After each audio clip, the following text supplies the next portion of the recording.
In this video, I'm going to be ranking the best value cards right now in NBA 2K25 My Team on a tier list here, ranking from S that does go all the way down to D tier, and we have about 35-ish of some of the best value cards in this game, with exception of a few. I wanted to put some bad examples or some good examples of bad value cards on this tier list, so there'll be a couple cards here that will be in the D tier category of cards that I just don't think are worth their price tag, to kind of explain to you guys and show you guys an example of what I do think a value card is. So if you guys are a little bit confused, what do I mean by a best value card? Is a card that I think is really good for their price tag, and that's basically it, right? A card that goes for a million MT but isn't as good as a card that goes for 100k. The 100k card is really good value, where the million MT card really isn't as good a value in my personal opinion. So all the cards on this list, besides a couple, are really good for their price tag, and I think are some of the best value pickups in this game. But looking at the first card here on the list is going to be Galaxy Opal Carlos Boozer, and I think he could be S tier.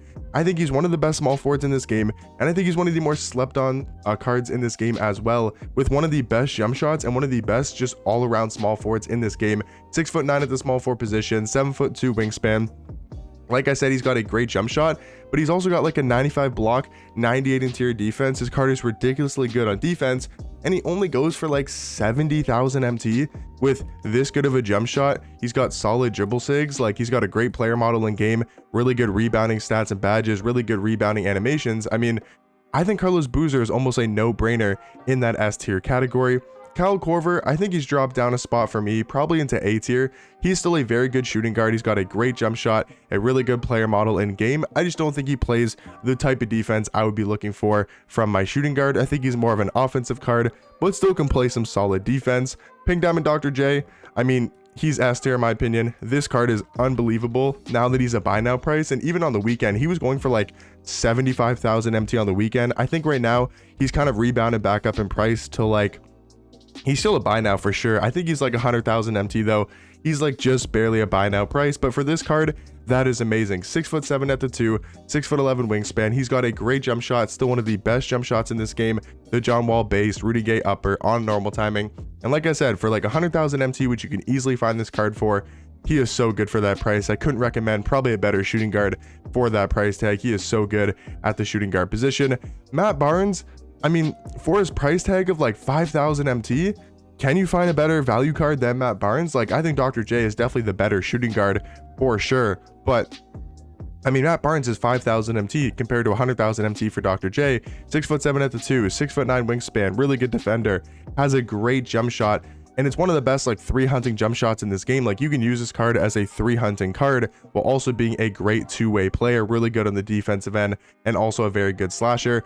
Matt Barnes is a card that I'll pretty much recommend to everybody. I don't think I can say enough good things about that card. He is seriously amazing at the shooting guard position. Brian Scalabrine, I think, is probably B tier. He's solid. He's just a solid all-around small forward. I don't think he does anything exceptionally well, but he's just very well-rounded, and for his price tag of like 5,000 MT, whatever those cheap pink diamonds are going for, I do think he's pretty good for his price. Now, Pink Diamond Kristaps, I think could be argued in S. He is so good for his price. I mean, he's like 70,000 MT, maybe 75k, a 7'2" center, 7'6" wingspan, 94 block is good, but we know Kristaps is here for his offense. 93 3, 91 mid-range. He's got Hall of Fame Deadeye, Limitless, and Set Shot Specialist, and a good jump shot. It's only a normal timing, but it's still a very good release. And I think that makes Kristaps easily an A tier value card, maybe even S tier as well. But we'll probably get to that later in the video. Maybe we'll move him up into the S tier category. But this is my example of a bad value card, and that is going to be Taco Fall. Because of his name, he still goes for like 25 to 30k because it's Taco and everybody loves him in my team. But he is seriously one of the worst cards in this game. I know he's 7'5" at center. He's got an 8'2" wingspan, one of the best player models in this game. He is so glitchy, but he has 39 speed, 25 agility, and a 33-point shot. This card should go for like 2,000 MT, but he goes for like 25 to 30k. So for that reason, that's sort of my example of a bad value card, is going to be Pink Diamond Taco. I just don't think he's anywhere near his price tag, because you can spend 5,000 MT on Diamond Tyson Chandler, and you can get, in my opinion, one of the best value cards in this game alongside Matt Barnes. Now, I think Kristaps, you can maybe argue, is the better center, but again, 5,000 MT for Tyson Chandler, 75k for Kristaps. Kristaps is still really good for that price, but I think you could even make that argument that Tyson Chandler is a better center card. He's 7 foot at center, 7'3" wingspan. He's for sure the better defender, 96 block, 96 interior defense. But is it that much better than Kristaps? Because, you know, his 3-ball is only a 62, doesn't have as good of a jump shot, but is also a little bit faster as well. So for me, I'm gonna go Tyson Chandler in the S tier category. But that one I could see definitely being debatable of who you want to have in S and who you want to have in A tier. But talking about Jared Wallace, I would say probably A. He's really good for his price. He's only like 50k. He's one of the cheaper Galaxy Opals in this game. That is still a top tier card. 6'7" at small forward, 6'10" wingspan. I mean, take a look at those defensive stats. This card is ridiculous. 94 block, 98 steal. I mean, just that in itself is really good. 97 perimeter, 97 interior defense. He's got, I mean, like dark matter type stats. He's got a great jump shot, good dribble sigs across the board. This card's really good. I think he's easily an A tier value card. Tamori Kamara, I would say is C tier. He's definitely really good for his price. He's a great defender, but again, he's only an amethyst, so you can't really put him too high on this list. But I do think he's definitely a C tier value card.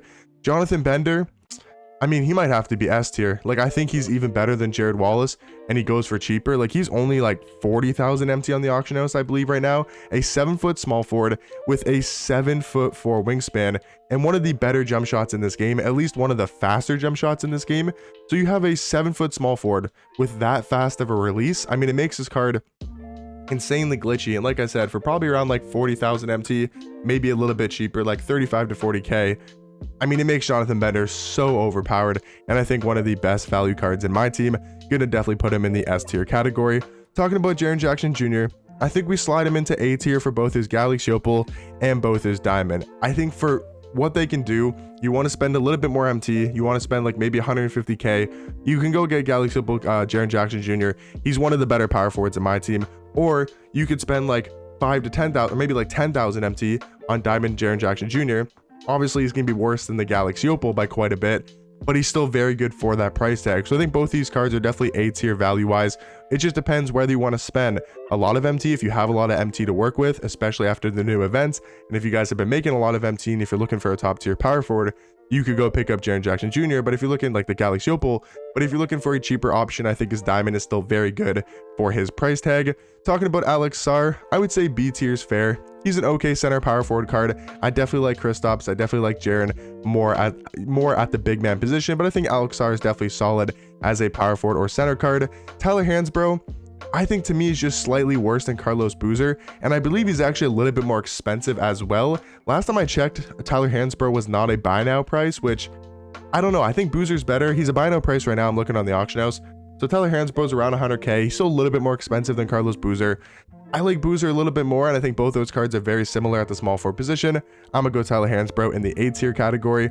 Kel'el Ware, easy S. I mean, he's even better than Galaxy Opal Jaren Jackson Jr. He's better than Kristaps. He's better than the Diamond Jaren. He's better than Tyler Hansbrough at power forward. Like, he is seriously one of the best value cards in this game. I would recommend pretty much Kel'el Ware to anybody's lineups. He can seriously play on the best teams in this game, and he only goes for like 40,000 MT. Zach Edey, I would say, is probably B tier. I think him and Alex Sarr are very similar in this B tier category. They can serve a purpose. I mean, Zach Edey's still 7'5".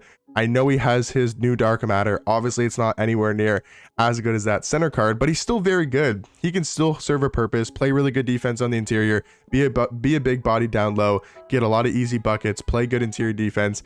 And I think he still serves a purpose. And I think for his price of only like 30k, he is definitely worth it at some sort of level in this game. Now, Pink Diamond Wemby, he's still S tier as well. I mean, he's one of the best cards in this game still at the Pink Diamond tier. He's come down in price quite a bit. Maybe not as much as he was on the weekend, but you can still find this card for under 400k.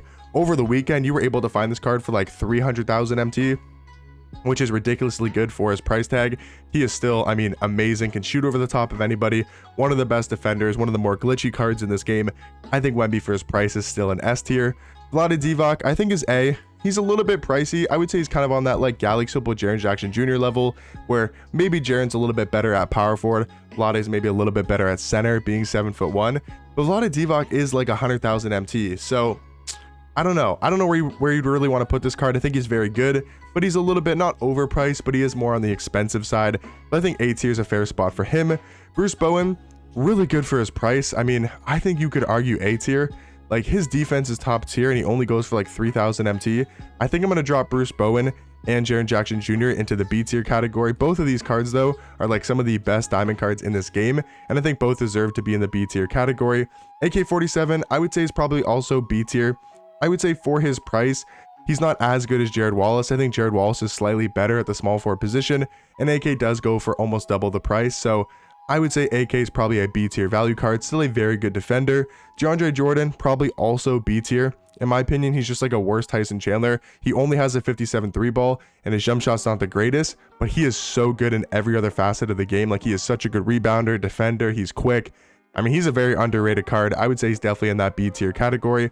Alex Caruso, I mean, one of the better value cards in this game. Like, can you get much better than Caruso for like 50 to 60k? He is such a good defensive point guard. He's a really good slasher. He's got a great jump shot, and I think he's actually gone back up in price quite a bit.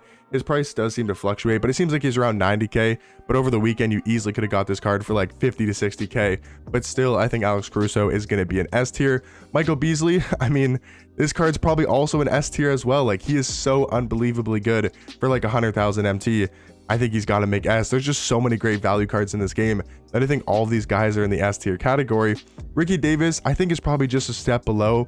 I think, you know, for his price, I like Dr. J a little bit more, but Ricky Davis is so good at shooting guard. He's got a great jump shot, good slasher, and a very good defensive card.